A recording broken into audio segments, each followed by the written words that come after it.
三国志8、リメイク。裏切り者のイケメン周囲にけじめをつけさせ一気火星に反連合軍名手有望を討ち取った我らが田中。残存勢力は馬頭と呂布のみ、三国志最強の呂布に勝利して三国無双のサラリーマンとなるのだわあ、これが茶葉なんだお父様、とてもいい香りがするよ。おお、この年で茶の良さがわかるのか、さすがは我が子だ。お前良い茶葉とか知らんのに知ったかぶりを。一口味見しよう。いいの？どんな味するんだろう。田節ちゃん活発な子に育っております。統率アップ。そして季節は移ろい。それでは馬頭討伐に出陣だ。前の季節より兵力倍くらいに増えているがまあ楽勝。部隊を2つに分け、一気に攻略だ。そうそう、V 攻略は任せたぞ。あっさり勝利。これで馬頭は残り1都市。聖兵攻めは皇帝田中自ら出陣。メンバーは田中義兄弟図プラス横領、おまけで孫権って感じか。三軍も法数こと宝刀、兵力も倍、まあ余裕っしょ。だな。あ、戦い終わったばかりだけど早々も援軍に来れるみたい。ダメ押しの一手でプラス6万入りまーす。今こそ攻撃で戦場に着くと一部とかしないといけない微妙マップ。櫓は上にあるから敵はそこにいそうだな。てなわけで田中たちは上から、横領たちは下から迂回の布陣となりました。今こそ我らの力を示す。田中 VS 反連合の時一度も会えなかった馬頭、はい。敵はやはり櫓前に陣取っていたか。読み通りだ。てなわけで初撃は完遂に強運が通常攻撃。田中の総国君主馬頭も年前に発見。敵はこの3部隊だけだ。この手でいく策の増産を見ろー。覚悟せあよ。おーん。田中の増産は範囲攻撃。櫓を粉砕し隣の冠水にも6000ダメ。この手で何が増産の色だ、下ネタか。厳しい馬長の馬勢。そして冠水は田中に攻撃するも反撃で逆に解明越。田中なかなかの化け物である。応用。離れた位置に布陣しちゃったな。こりゃかなり迂回しないと合流すらできねえぜ。戦意が落ちてる田中を鼓舞するかと見せて自分を奮起する周走。おい。馬頭が突っ込んできたー。田中相手にダメージ1500、やるな馬頭。戦法を使われるのは厄介だ。巨々、馬勢で戦意を落とせ。おまけで部隊長になった孫権が、己を奮起しつつ迂回路を進んだところで2日目。低すぎの田中の戦意を気にして趙雲が田中を鼓舞。僕の増産下ネタ呼ばわりされたよ。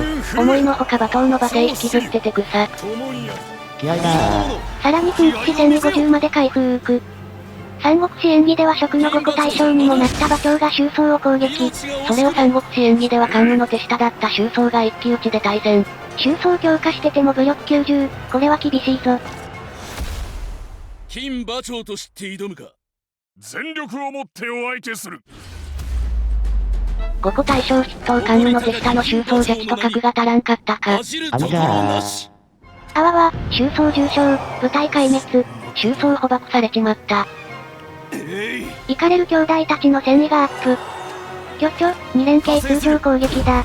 まだ開戦2日目、ちまちま殴るしかできねえ。横領たちは今日も合流できず3日目。趙雲、周走の仇だ。突撃を食らわせろー。そういえば趙雲も5個大将、威力が違うぜ。今だ田中、策略を発動するのです。総目改正。よし、これで馬頭らは動けん。巨々連撃だ。今なら反撃食らわないぞ。残り1500、勝負ありだ。おまけで出陣した孫権、もう参戦できないと待機する。こらこらしっかり戦場に向かって走れよ。戦いは4日目に突入して連戦の曹操たちの援軍が到着。もはやただの戦意上げ要員となっちまったな。よし戦意も上がった。趙雲よ連撃で馬長を撃破だー。馬長8000を一撃粉砕、さすが趙雲。うおー、アニセを返せー。戦闘終盤でやっと戦法使えたよ。いやまだ4日目だし。そうだった。あ、総国馬頭が逃げてった。よし勝ち時を上げよ。かーったどー。皆の者、勝ち時を上げよう。お楽しみの武将登用タイム。天下統一間近だけど馬頭軍は強いやつ多いから嬉しいぜ。結構取りこぼし多いけど馬長宝徳は無事ゲット。最終決戦に向けて心強い味方が増えたぜ。先行は安定の田中。横領たちは何もできず周走も退場で、実質3部隊での戦いだったな。210年4月、馬頭の勢力は歴史からその名を消した。さらば馬頭、なかなか強かったぜ。周走の兄者を打ち破るとは、君、なかなか見どころあるね。まあ三国志屈指の猛将だし、あ、車が借り使えるじゃん。しかも記載の金馬長で攻撃100上昇。これはかなりの強キャラ。だな。お医者さん、周走の兄者の体調はどう？ってその人名医の方じゃん。体の治療により周走が病床から回復した。そして季節は移ろい。さあ残すは呂布の長安効能のみ。ただいま田中は聖兵在住。天水に諸葛亮を控えさせてる。諸葛亮、貴様の初仕事だ。北伐を開始するのだ。漢中と縁からも援軍を出せ。史実では失敗に終わった諸葛亮の北伐。この世界では超絶イージー難易度で結構だぜ。史実では成し得なかった優美助手も一緒。怪我で戻ってた周走もいる。存分にその手腕を振るうのだ。今こそ抗議。北伐いきなり長安攻め。結果はもちろん諸葛亮の勝ち。これで残るは呂布のみ。天下統一に大手だぜ。諸葛亮、申し上げ。諸葛亮の戦勝報告を受け、田中も長安入り。天下の猛将たちを長安に集結だぜ。お聞きください。季節は移ろい冬の寒さで演術さんお亡くなり。最後に、蜂蜜水を。すまねえ蜂蜜の在庫今家にねえんだ。許してくれ。さらば名族。そして呂布軍に攻め込もうかと思ったら、曹操たちの移動先の指示ミスが発覚。おい。天水ちゃう、長安や。呂布攻めは来期に延期。珍しく戦略ポイントが余ってたので呂布に埋伏を仕込みましょ。これやると戦場で敵が動けなくなる埋伏が使えるぜ。応用が追加で高順に埋伏。こやラストバトルも一方的な蹂躙で終わりそうだぜ。はい。孔明ともお友達になりました。これはすごい心得の数。さすが三国志最高の軍師。来期攻める予定なのに呂布軍の長領が遊びに来ているけん。もうこの場で取り押さえます？こらこら。しかしこの後思いもよらぬ問題が。そうなの？季節は移ろい。呂布軍君主呂布、救世しました戦う前にラスボス行ったどうすんだよこれ、動画的に閉まらねえぞ。タイムマシーンを使うしか。もしや僕をこの時代に転移させた犯人。聞く。逃げるぞレイム。二人で戻れば田中も知らないままだ。こら待て赤まんじゅう。てなわけでタイムマシーンを使い、1季節前に戻って参りました。最後に、蜂蜜水を。これ演術蜂蜜水用意してやったぞ。思う存分飲め。事情が変わった、田中、今から呂布を攻めるぞ。来期じゃなかった？お前の聞き間違えだ。ゴリ押し。それでは効能攻めを開始じゃあ。やや準備不足だが問題ない。落葉に援軍を依頼だ。ずっともの陳旧さん。これで合計16万の大軍勢。顔料文集の代わりに総人化非能。加工トンカク先生の代打で甲冑馬長。曹操の代わりは息子の曹操だ。今こそ抗議。申し上げ。ラストバトルにふさわしい三軍孔明。4日後に味方援軍到着を予言。堅牢な関所があるな。これは攻略のしがいがあるぜ。今こそ我らの力を示す。三国志最強の呂布を倒しサラリーマン無双になれの戦い。改正演。出てきた中の。毎回ボロ雑巾にしてるけど奴は5個大将筆頭。気をつけろよ。しかし我らにも5個大将強運がおるぞ。先陣を切りその力を見せつけてやれー。まずは準優に先制攻撃だ。よし一騎打ち幸先いいな。相手は呂布の8懸賞の精錬。強運の相手ではないな。武力差21。負けた？嘘でしょこんなところで兄者だ強運重傷部隊壊滅。衛生兵加田先生連れてこい。これには田中たち兄弟も激怒。戦やアップ。こりゃ油断すると痛い目に遭いそうだ。櫓の攻撃範囲に入らぬように移動。各自奮起鼓舞して様子を見るぞ。どっしり構えて戦えば負けはない。そして戦意を上げつつ少しずつ進んでいたら総国準優が田中に特攻。前回お前に準育の年上の甥なのに、弟と勘違いされたのを恨んでるのかもな。さあ声援。続いて周囲の敵討ちに燃える孫作も田中に特攻。強運が退場しようともまだ5個大将はおるぞ。甲冑やったれー。こんな感じで初日が終わり2日目。馬長が準優孫作に突撃。強運退場したがこの戦場何気に5個大将全部揃ってんな。続いて総人が通常攻撃で準優を撃破。さらば準優、程よく弱い戦いやすい総国だったぜ。いけー、義兄弟連携連撃だー。一撃目で倒してる、連撃の意味がねえ。強すぎてさ声援。で明日の櫓攻略に向け陣列を整えこの日は終了。関羽たちはまだ動かないようだな。さあ櫓攻略開始だ。お、馬長の増兵。田中は増産温存ね。かしこまり候。通常攻撃でも馬長の増より強い。周走の2連携増産。お見事、櫓倒壊だぜ。ヒゲが来たぞー。櫓が壊され慌てたか？うわやりぶすま、私の推しの応用だー。強行状態行動か。5個対象を止められるのは5個対象だけ。甲虫、冷やで肥料燃やしてやれ5個対象の趙雲さっき精錬にやられてたやん。それは言うな。そして意味のわからん呂布の喜べの叫びとともに我が軍の援軍が到着。喜べ。なんであいつ敵が増えて喜んでんだよ。戦闘狂にも程があるだろ。ひげ、これで終わりだ田中の4連携通常攻撃。ヒゲのように長かった関羽との因縁もこれで終わりだ。あ、エンディングで田中さんヒゲに襲撃されますよ。マジでで関所前に陣取ってた祖祖が周到に火矢を放ったところで戦は5日目に突入。長領が巨巨に吸収。やっぱりあの時捉えておけば。こらこら。まあ今更長領一人で我が軍は止められまい。金馬長を発動させ馬長が連撃。あっという間に長領半壊。孔明さん落雷お使いになられるんですか？ちょうど雨降ってますし、では落雷を。あばばばばうわ阿鼻教官。あ、かませ犬の陸村、最終バトル姿すら見せず消滅。哀れ。掴み方も過去一の大惨事じゃねえか。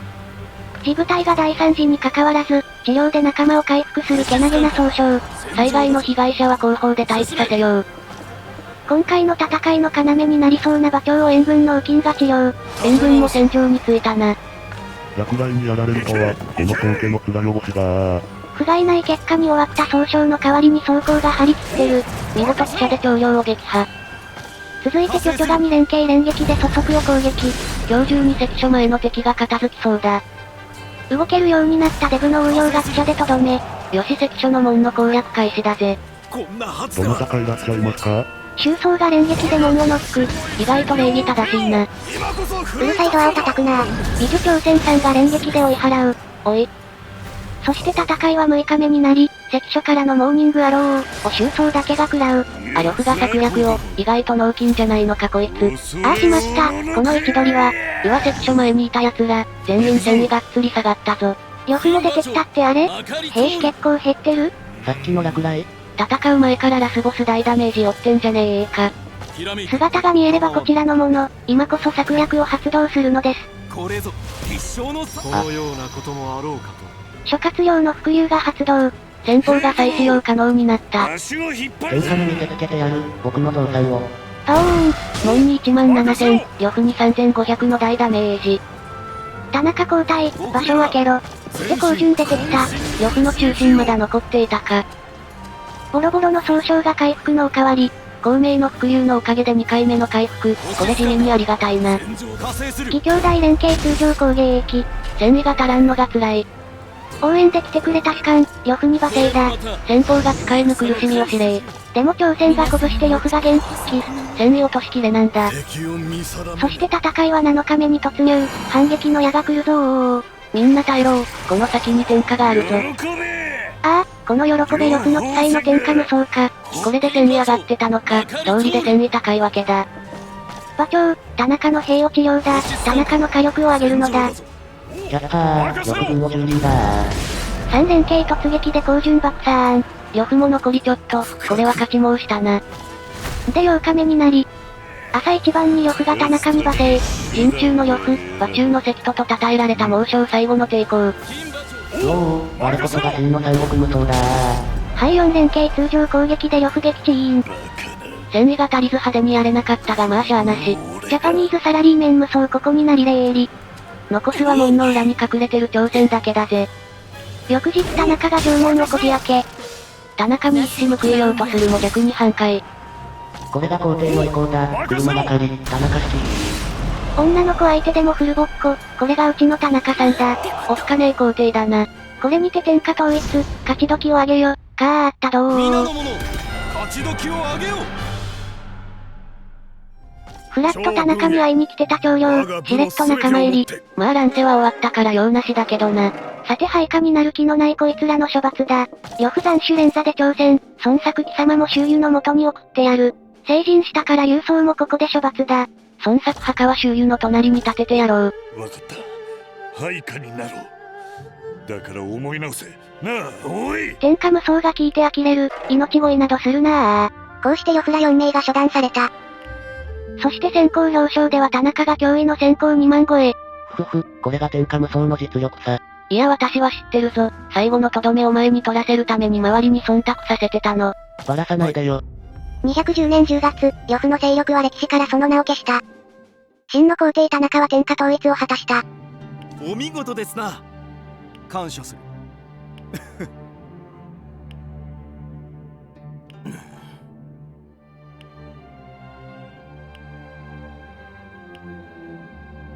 確か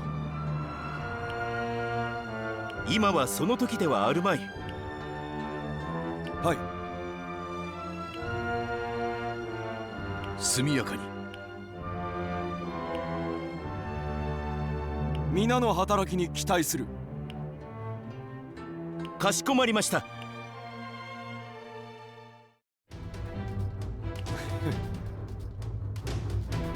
はっはっは。さて、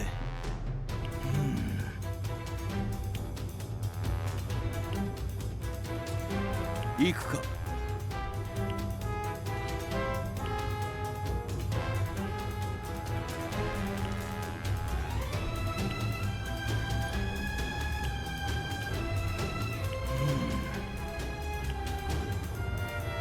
はい。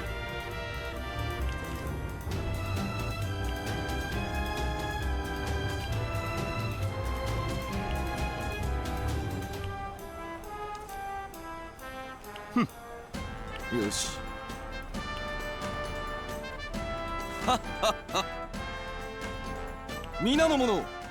こうして田中は統一王朝として新しい時代を切り開いた。さすが私の推し王領、聖域諸国でも勝利したよ。転移したサラリーマン、繁栄を手に入れ大団円だぜ。田中様、田節は将来、どんな道に進むのでしょう？そうだな、才気あふれる田節のことだ。きっと武勇の道だろう。たくましく生き抜いてくれますように。ここまでの選択すべて戦い向きだったような。どんな子になるやら。そして季節は移ろい。田節ちゃん、成人しました。統率武力ともに80超え、これは強い。お父さん、負けちゃいました。16歳の若さで戦法も結構使えるね。乱撃猛突レベル3の巨突猛進タイプで草。これは将来が見物だね。だな。田中と東博の子、魔王東卓のひ孫。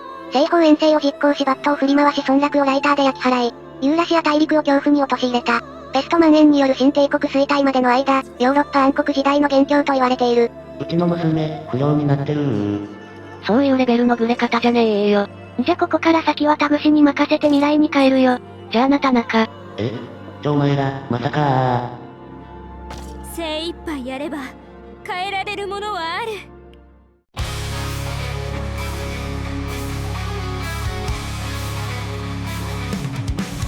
スマホもないこの時代で赤まんじゅうだけが頼りの日々。スーツ姿では浮いてしまう。でも諦めないライター握りしめ。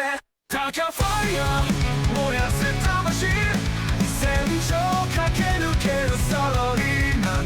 誰も見たことない模写になれ。会議室よりも広い戦場で緊張するけれど前を向くのさ。この台と騙す固い誓い。恐れはもうない勝利をつかみ取れたじゃファイヤー燃やせ魂。戦場駆け抜ける姉たちを誰も見たことない魔性になれ。会議室よりも広い戦場で緊張するけど前を向くのさ。兄弟と交わす固い誓い。恐れはもうない勝利をつかみ取れたがファイヤー燃やせ魂。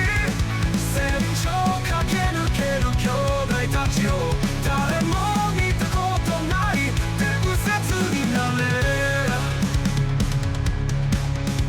魔王の孫と結婚し可愛い子供も生まれた。この世界に骨を移れる覚悟はできた。